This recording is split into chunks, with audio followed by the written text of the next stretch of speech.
going live with, oh, sorry, technical difficulties, with Jess Taub, who is the New Jersey Central partner for, Central New Jersey, sorry, partner for Private Prep. And she is also one of my amazing friends. So I have corralled her with me today, and I am very, very appreciative because there is nobody I would rather spend a rainy Friday at 1 o'clock talking to virtually. So I appreciate it. My name is Jamie Berger, and we are live on Jacobs Berger. And my firm is a divorce firm, but I thought that this was a great opportunity with all of us being in this confined isolation, as we call it, to connect with professionals who can help my clients, help parents, just, talk through some things that are on all of our minds. So the topic of discussion today is homeschool. It's something that as a parent of 3, I'm experiencing daily. I certainly have always had a respect for educators and the administrators that run our schools, but it is exponentially greater as I sit here today. So again, I'm thrilled to have Jess from Private Prep on our interview today, and I will turn it over to her to tell you a little bit more about what she does. Sure. Thanks, Jamie. Happy to be here. So my role at Private Prep is really that of a matchmaker. I meet with each one of my students personally to understand their academic needs, their personality, and their learning style. And then I thoughtfully pair them with a member of my team that's been vetted and background checked and someone that I know personally so that I can ensure that it's a good match. And we know that when the student likes their teacher, they're more likely to engage, and that's where we see all the success. I love that, an education matchmaker. Yes. So how has it been different for you in the last several weeks in terms of your process of matchmaking? What protocol has your company adopted in terms of making sure that the students are correctly matched with the education professionals that can help them? So more or less everything is the same. We're just doing it virtually now. So on Zoom, I set up meetings with my clients, with my students. I ask the same questions. We usually spend about an hour getting to know each other. And then from that point, I set them up with the tutor and the lessons take place online. That's great. I mean, yeah. It's amazing. It's amazing what, all of these Google Classrooms and Zoom has been able to provide to our kids. I know that my kids are set up on Google Class every day, and just getting that interaction and being able to see their teachers is really important. Exactly. Absolutely. So let's talk homeschool, because okay. I don't know about you, but listen, it's a daily struggle. Jess knows that I have 3 little ones at home, 2 that are school age, and it's just every day is different. Exactly. I say to people who talk to me, it's an adventure. You don't know what's going to come. The teachers are doing their best to post assignments, and but I don't know if you're having the same experience. We get tons of emails, and there's times, and so everyone's doing their best. But it's certainly been a challenge over the last couple of weeks. So I just wanted to get your perspective on it.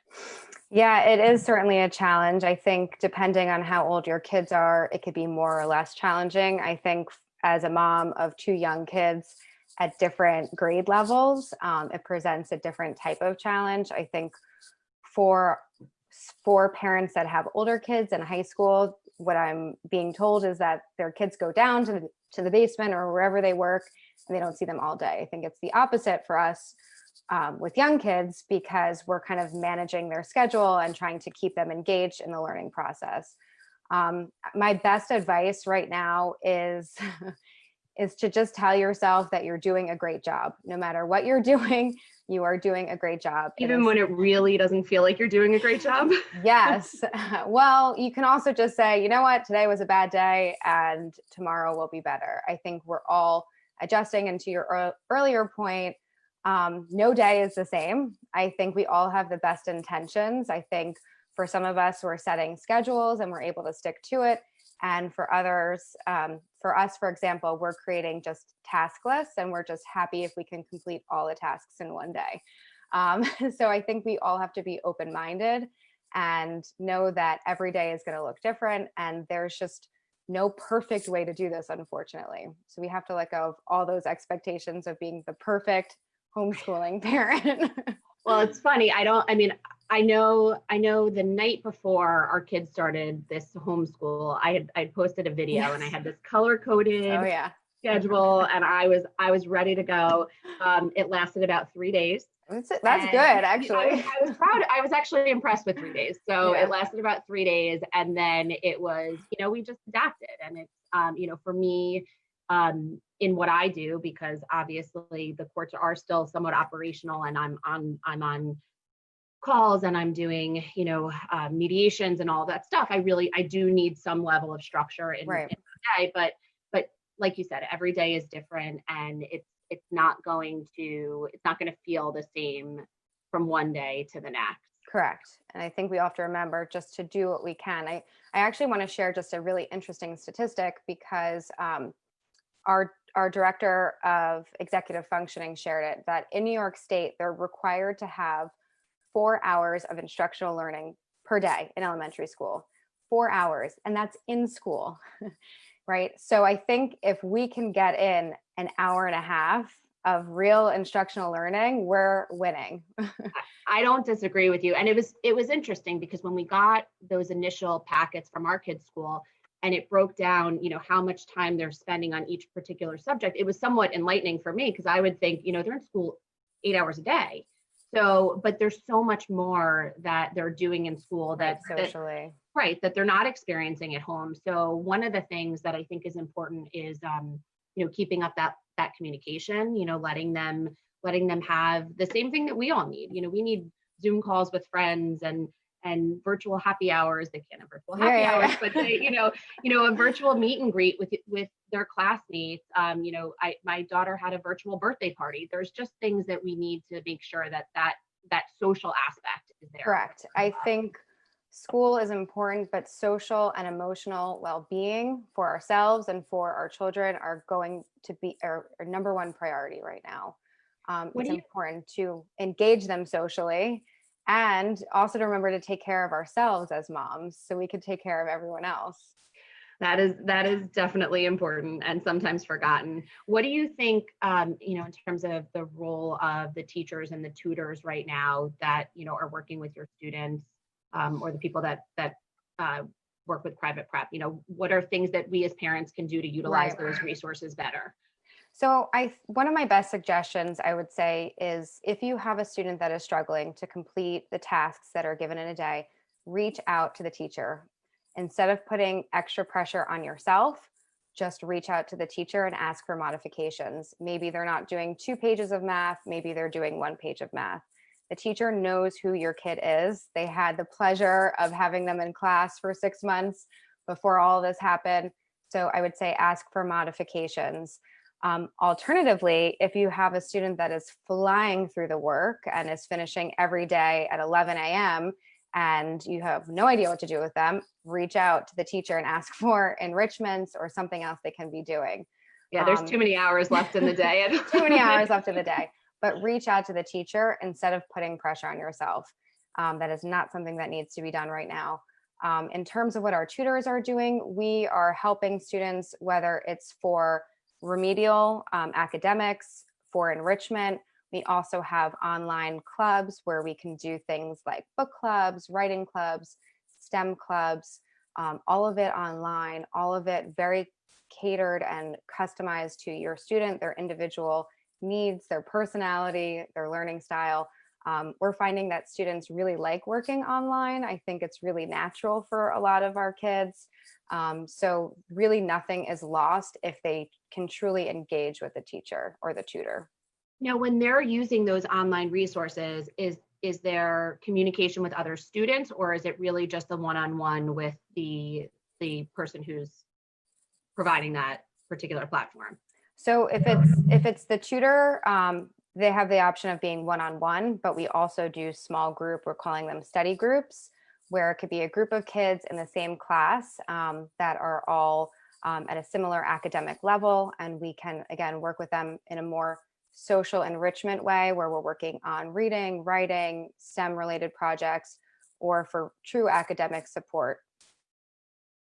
It's interesting. I want to go back to something that you said about utilizing the teachers, because I think it's important. We all innately put pressure on ourselves, but and I know at times I've thought, well, I can work through this math problem. We all have, yeah. Right. Third grade math shouldn't be this challenging, but then I get to a point where, I see my frustration level rising and I'm like, well, you should just know how to do this. Right. And so no, I think that's a really good tip. And the teachers are there and they, I'm sure they're craving interaction with their students. People right. And are trained educators love what they do every day.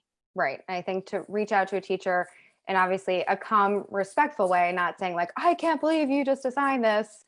We can't do it. When everyone's calm, say, does all of this math need to be completed? Or is there a video we can watch as a refresher because we're really struggling here? But I mean, listen, no one is perfect. I have a lot of tools in my toolbox and I'm still struggling sometimes to figure it out. So right. Well, listen, I mean, I think that's really good advice. What you had mentioned that private prep had some of those resources. Have you utilized any of them with your kids? Have you been able to do any of those clubs? Yeah, so private prep actually posted some really neat off the screen STEM projects. So I have a 5-year-old who loves Legos. And one of the projects they posted was relating to coding and Legos. So it was like an introduction to coding using Legos and coding commands. So we built a Lego maze and then we had our Lego guy go through the maze using coding instructions. And that I thought was something really cool. I enjoyed working with him on that. We also have coding classes online. So students that are interested in coding, as long as they can read, we can teach them basic coding instructions. So it's really cool. We can offer that individually or in a small group or with siblings, as long as they can read. And get along. Yeah, we actually have siblings that do it together, but they like to work in separate rooms. So everyone needs their space sometimes. Everyone needs their space, yeah. So one of the things that is of particular interest, given what I do, is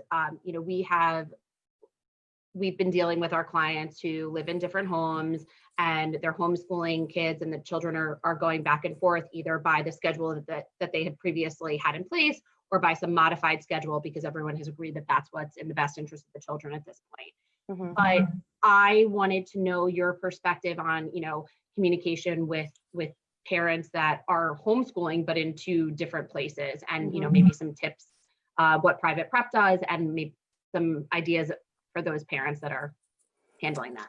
Sure. So at Private Prep, we have an online platform called Dashboard. We send reminders about upcoming lessons 48 hours in advance, so they would go to both parents.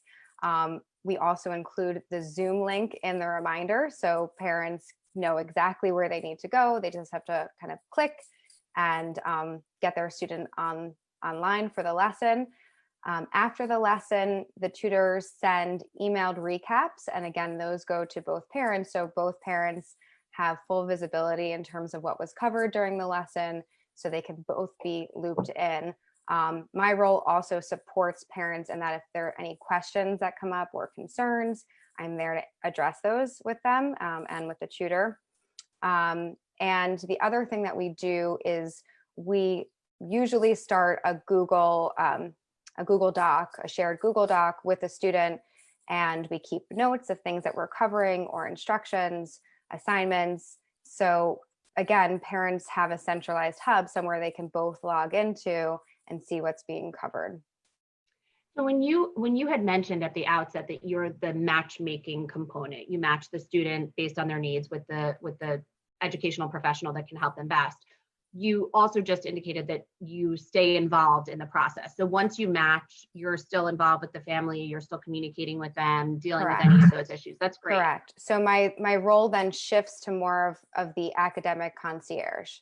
So any needs that come up, we work with students starting as young as kindergarten all the way through 12th grade. We work with students for SSAT and IC, which are the high school admissions exams, as well as SAT and ACT and college admissions. So I've worked with some students starting as young as 6th grade, and now they're in college. So it's amazing, actually. Yeah, you're on that journey with them, which I'm on that journey. I'm their biggest cheerleader, so I'm always there to offer support. Yeah. Well, and I would be remiss not to mention that Jess, right before, unfortunately, this all happened, had opened a fabulous place, brick and mortar, Yes. which will reopen, with and will be a nice, a place that students can actually come and do. I believe, I mean, you can talk more about it, but they do test Right. prep. Yeah, so March 1st, we opened a beautiful office in downtown Summit. March 15th, we closed the office. So talk about timing. Yeah.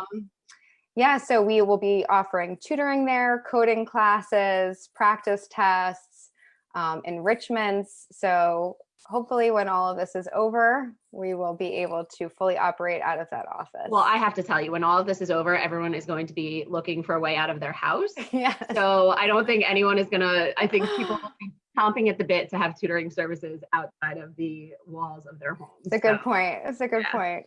So I have another question. What is Sure. your favorite non-academic thing to do with your kids? Favorite activity?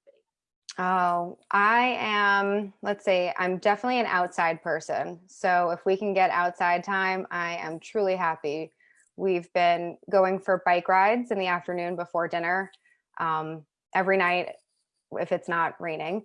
And that really just helps us feel, I don't know, connected and grounded. And, I love all the fresh air, the nature. Yeah. And I would say second favorite is probably like baking, because it's fun to bake. Listen, we have talked about this. Obviously, Jess and I are friends, so we've talked offline and in our Zoom friend chats. There's some brightness in all of this that I hope everybody is holding on to. We're spending time with our kids that a lot of us don't typically get to, and that's something for me that has been really wonderful. Right. If we have time, I just actually want to mention on that point. I think for me, it's been really eye-opening to reflect on how my children learn best. So I'm kind of taking this time to help them reflect. And so at the end of the night, a couple times a week, I'll talk to my daughter and ask, like, what went right and what went wrong today, and what are some things that we can do differently tomorrow.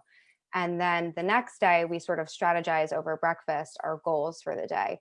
And I think if she were in school, I would have never seen how she approaches a challenge, or how she likes to learn, or how she likes to tackle her day.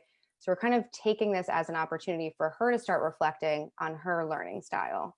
I think that that's a really, really wonderful thing, because you're right. We wouldn't have had that opportunity if none of us, we're seeing the day-to-day inner workings of our children. Right. And sometimes it's alarming. You're like, oh my gosh, you can't sit still for more than 30 seconds. Right. And sometimes, you're kind of, wow, this is impressive. I can't believe she tackled this all on her own. So yeah, they are the highs and lows. Absolutely. And we all have to take care of ourselves and remember that, to your point, we are doing our best. So I want to thank you. Oh, my pleasure. For being my friend, and for being here with me today and doing this. And I know that there were some really great nuggets that were given, and private prep is wonderful. So I obviously, thanks. all the success. Oh, my pleasure. Yeah. If I'm here to support you, anyone else who feels like they might need an outside resource. Wonderful. Thank you so much. And thank you all for joining. Thanks, Shane. And we'll see you soon. Okay. Bye. Bye.